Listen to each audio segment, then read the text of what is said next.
Olá, tudo bem? Vou aqui hoje, agora, vou falar de um caso prático que ocorreu aqui no escritório a respeito de uma consulta criminal. E compartilho com vocês aqui da importância.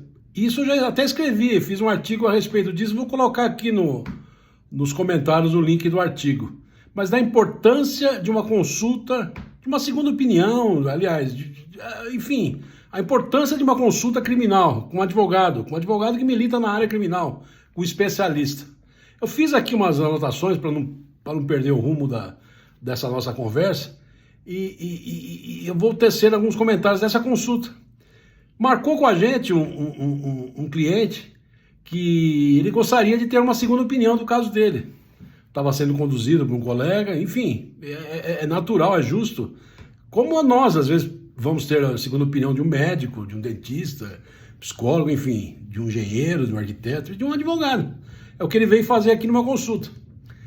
E através dessa consulta, nós vimos que ele estava sendo acusado, eu fiz a anotação aqui, referente ao artigo 215-A do Código de Processo Penal.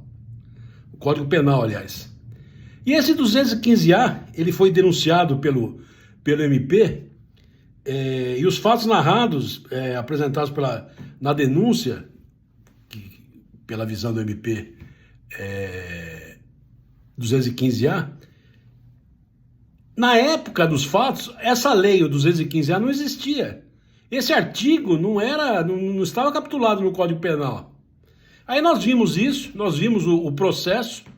O processo já estava em vias de alegações finais da defesa para que depois já fosse para a sentença do juiz. E nós vimos aqui, falamos a ele que ele deveria ter sido denunciado, na época, pela contravenção penal. É o que nós vimos aqui.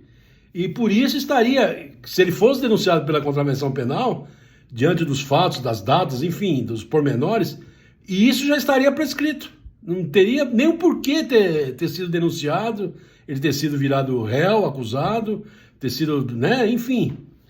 E também nós vimos nos autos que em nenhum momento a defesa, desde a fase do inquérito policial, mesmo sabendo que não há contraditório, mas nós podemos arguir isso também, e nem em resposta à acusação, enfim, em nenhum momento a defesa, até o momento que o cliente veio aqui nos consultar, ela falou a respeito disso. Nós comentamos com ele com isso, que acreditávamos que ele deveria e poderia arguir esse fato. Ele levou até a colega advogado, né, até o colega advogado, sugerindo a nossa posição. O colega, a princípio, ficou meio assim, diz ele, o cliente, mas mesmo assim ele acrescentou nas alegações finais. E aí, na sentença, o juiz concedeu a prescrição do caso, por entender, que é de lei, por entender que os fatos narrados não existia na época o 215-A. E aí foi prescrito. Trago isso dizendo até que a frase não é minha, mas eu adotei como é que fosse. Na prática, a teoria é outra. Diante disso, sempre é bom lembrar os colegas, uma consulta criminal é muito importante você valorar essa consulta, que decide caminhos, decide situações como essa, na prática que eu disse a vocês aí. Um fraterno abraço, beijo no coração de todos.